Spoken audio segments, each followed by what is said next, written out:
এই সামান্য গরমে আমাদের অবস্থা খারাপ। সূর্য সেদিন সামনে নিচে, আর মানুষ উঠে দাঁড়িয়ে আছে।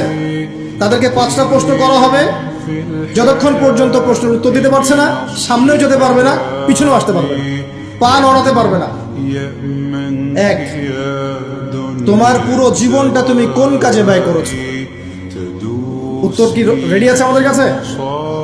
আমরা কি বলতে পারবো, হে আল্লাহ, আমরা আমাদের পুরো জীবন তোমার ইবাদত করে কাটিয়েছি?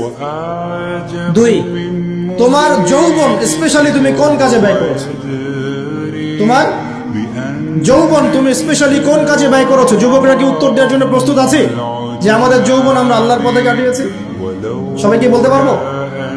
3 নাম্বার, তোমার রিজিকের উৎস কি ছিল? কোন পথে সম্পদ অর্জন করেছো? 4 নাম্বার, কোন পথে সম্পদ ব্যয় করেছো? কোন কোন খাতে সম্পদ ব্যয় করেছো? আমরা কি আমাদের আয় এবং ব্যয়ের হিসাব দেওয়ার জন্য প্রস্তুত? 5, তোমাকে আমি যে জ্ঞান দিয়েছিলাম সেই জ্ঞান অনুযায়ী আমল করেছো কিনা?